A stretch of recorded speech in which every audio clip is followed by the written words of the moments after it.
At Hearth and Hunt, we're building a worldwide hunting community, where experience is shared and respect for nature comes first. Because no one truly hunts alone. Every story begins somewhere. Ours begins with you. Be part of the story. So, do a first step and join us by sending your resume.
Welcome to the Hearth and Hunt Testing Grounds.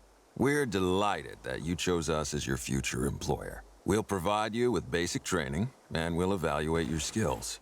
Now, let's start with basic movement.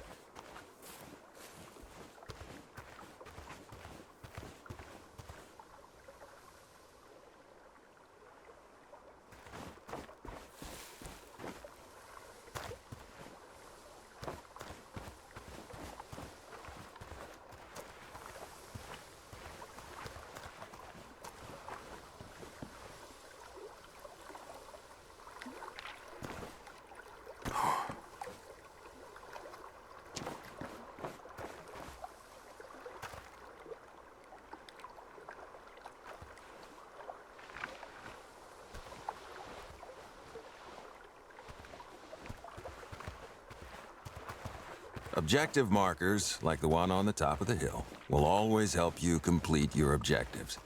Now, follow the path to the marker.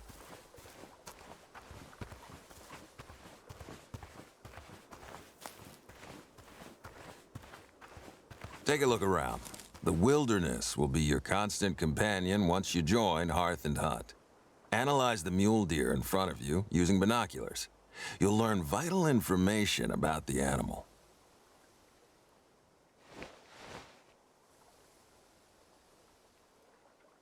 Binoculars give you an advantage over animals, as you can see them before they see you. Now, try to get closer. 110 yards or less.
It's easy to lose track of your surroundings in the wilderness.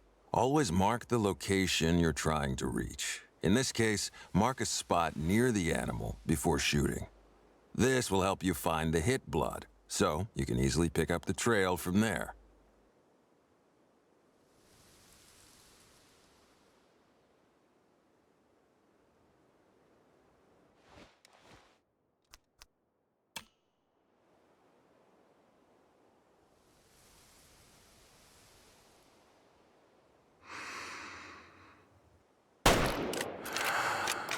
Well done.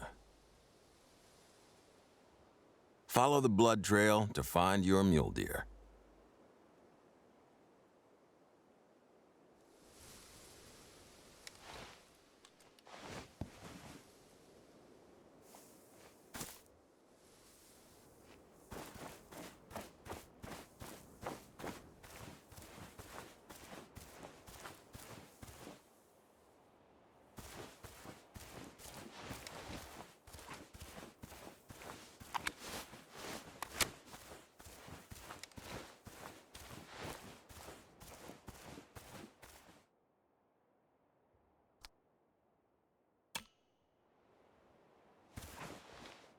You've found hit blood. It provides important clues about the potential harvest. If you hit the vitals correctly, the blood spatter will be large, pink, and full of oxygen bubbles, indicating the harvest is very close. Now, follow the blood trail, and also keep in mind that the splatters not only reveal the details about the shot, but also indicate the direction to pursue.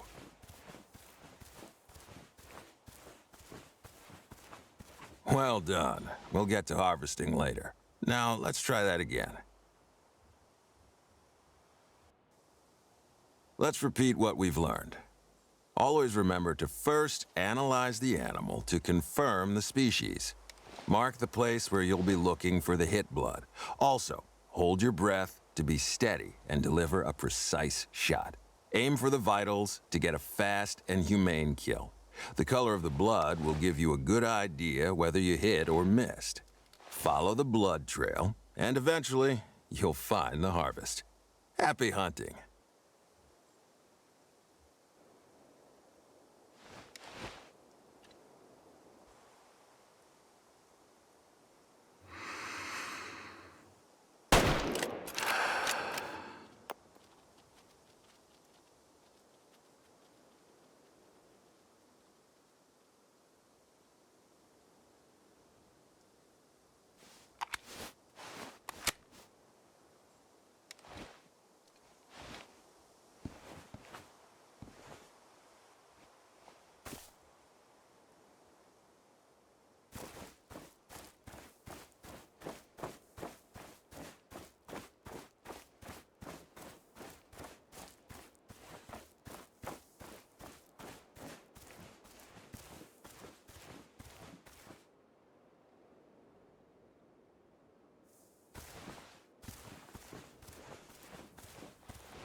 Chapter 1 of the training session is now complete.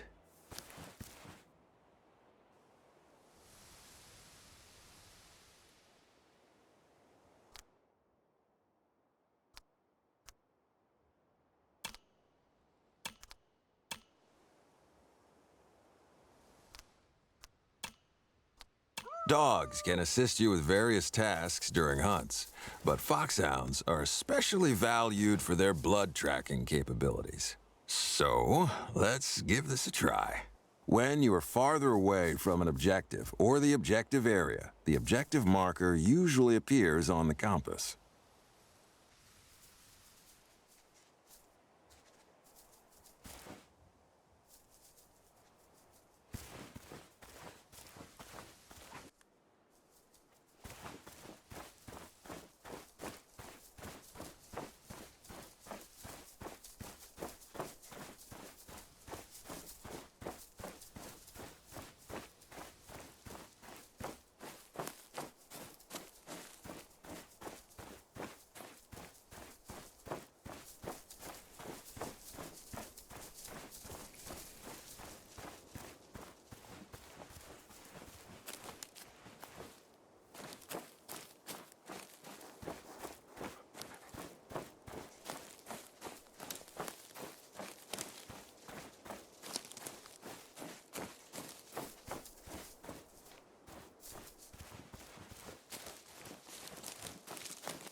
Your dog will now track the nearest animal signs. Your dog has a focus gauge. It shows how long your dog can concentrate and learn. If his focus is depleted, he might stop listening to you and will need some rest.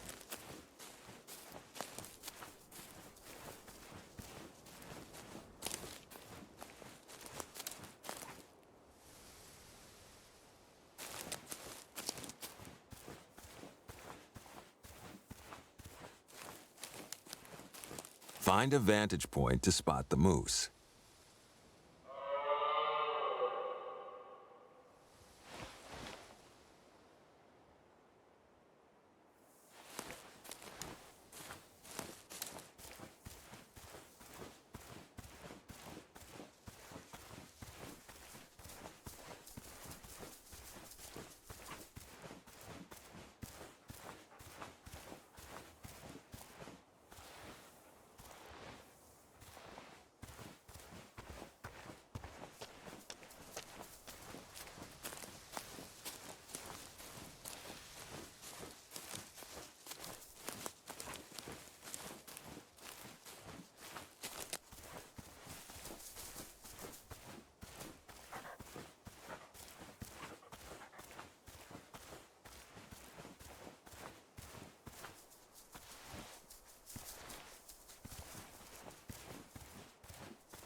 Distances over 170 meters are generally safe when it comes to big game.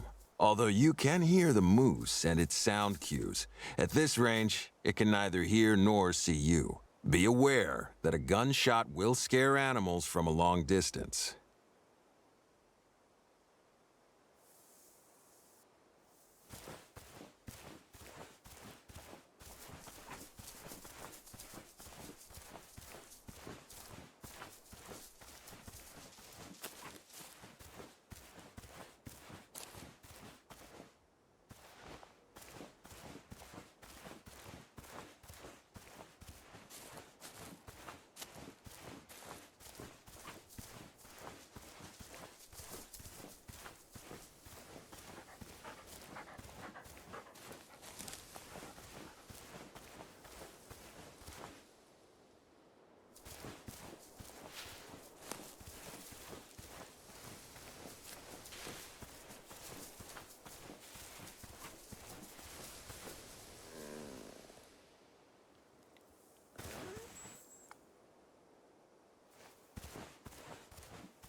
Move slowly and lower your stance to increase your chances of getting within shooting distance. You've entered the detection range, 170 meters or less. You're close enough for the moose to detect your noise, silhouette, or catch your scent if you're downwind.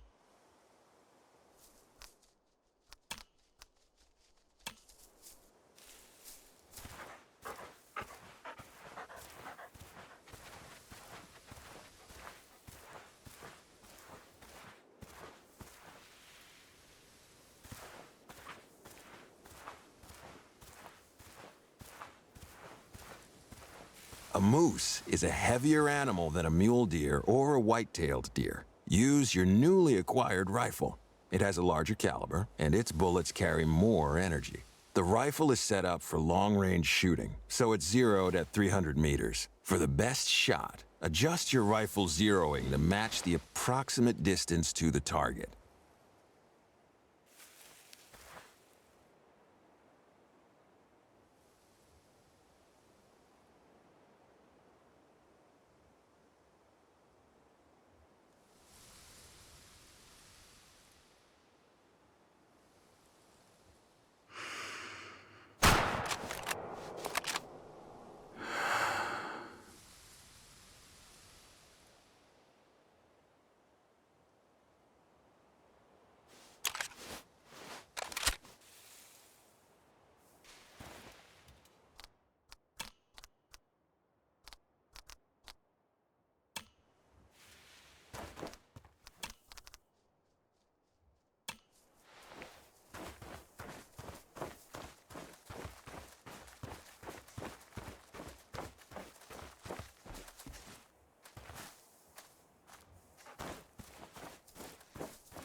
To call your dog back, use the radial menu.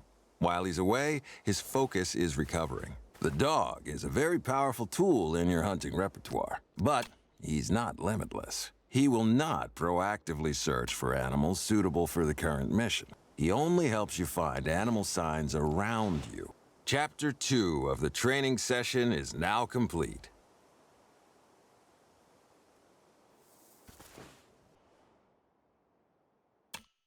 In this training section, you'll learn how to equip a firearm, how to approach animals stealthily, and which calibers are appropriate for birds.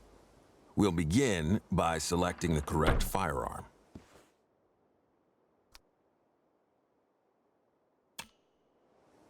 Select a large slot for the shotgun.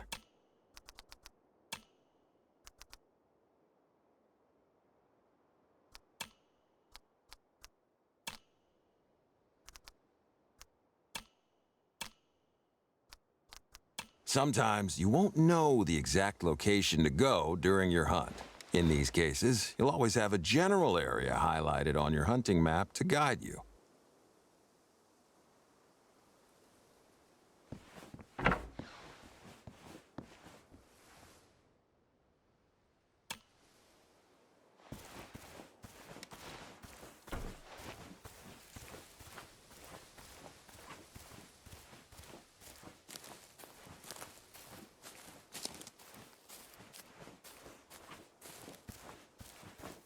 With every movement you make, you produce noise, which alerts the animals.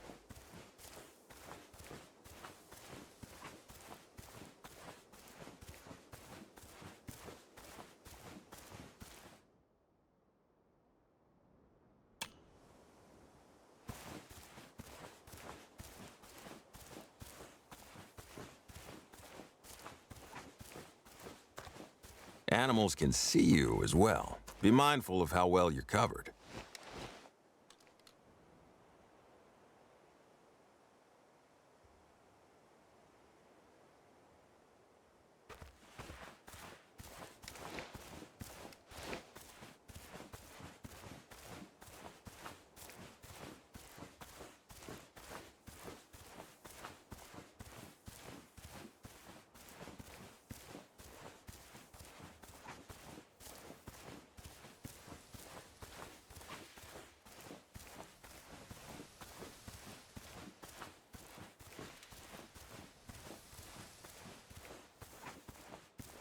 And of course, animals have a keen sense of smell.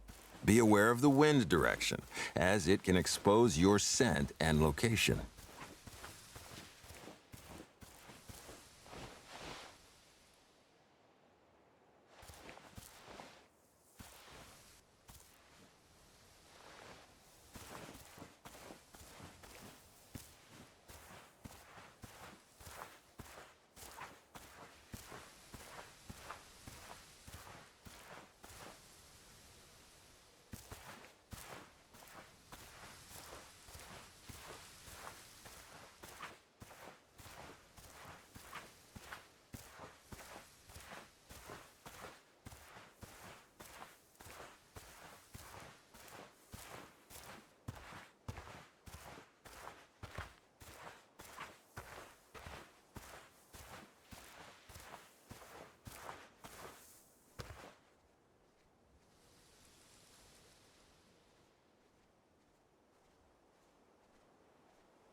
This is the bullet camera.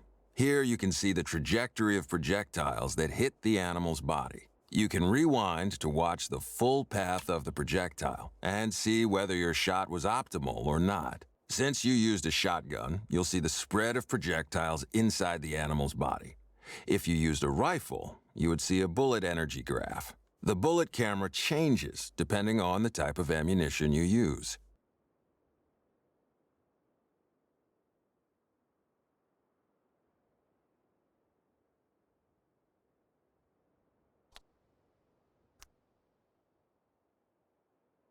This section shows the animal's weight before the harvest, how much weight was lost due to the shot damage, and the time of harvest. The price per kilogram varies for each species.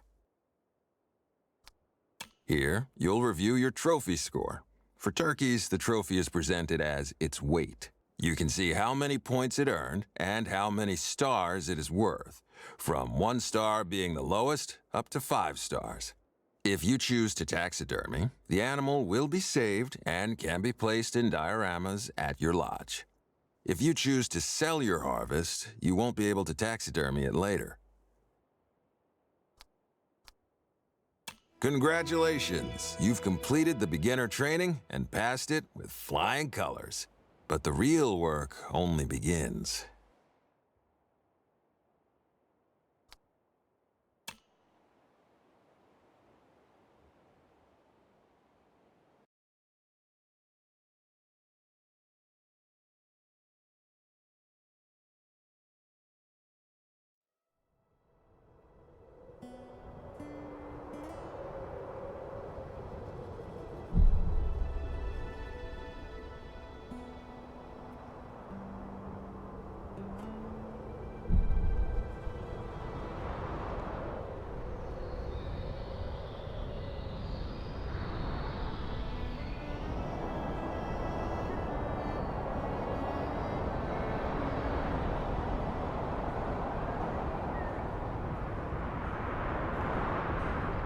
Congratulations on joining Hearth and Hunt. Your journey begins in New Laurentia, where dense forests meet rolling hills and serene rivers. This territory is home to a rich web of life, taking in everything from the majestic moose to the tiniest of hares. By joining Hearth and Hunt, you'll become part of a legacy. Now, it's your turn to carry on our tradition.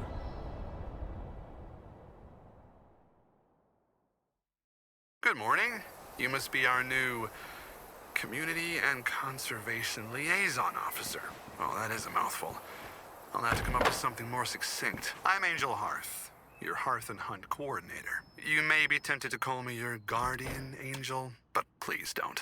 Your first task is actually part of a tradition around here. Every new hire at Hearth and Hunt has to harvest a mule deer. The tradition might seem a little old school, especially if you're here to handle paperwork, for example. But who am I to question traditions? Let's get you to work. Remember, you can always check your employee encyclopedia whenever you need any pointers, courtesy of Hearth and Hunt.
You've got the mule deer.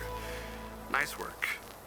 Now, the final step of the tradition is to turn it into a taxidermy piece. The tradition is in honor of our founder, Genevieve Harth, my dear mother. She's a firm believer in the idea that your mule deer will bring you luck on your journey with our company. This isn't even the weirdest tradition in the Hearth Hunt family.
You're back.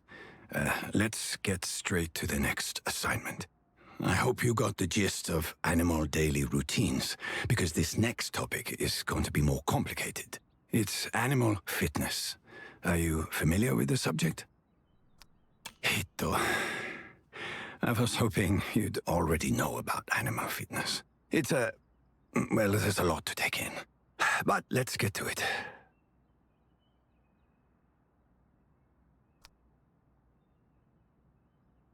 Think of fitness as the innate genetic potential each animal has. It tells you whether the deer will have magnificent antlers or a lamp stuck between them.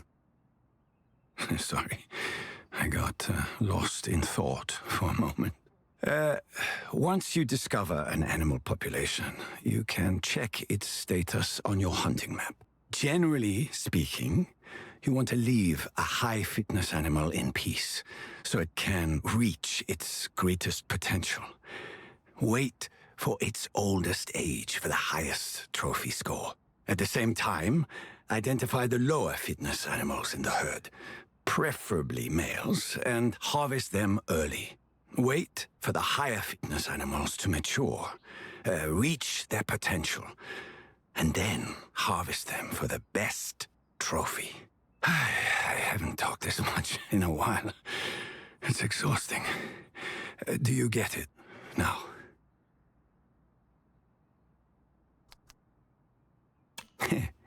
That's a very specific question.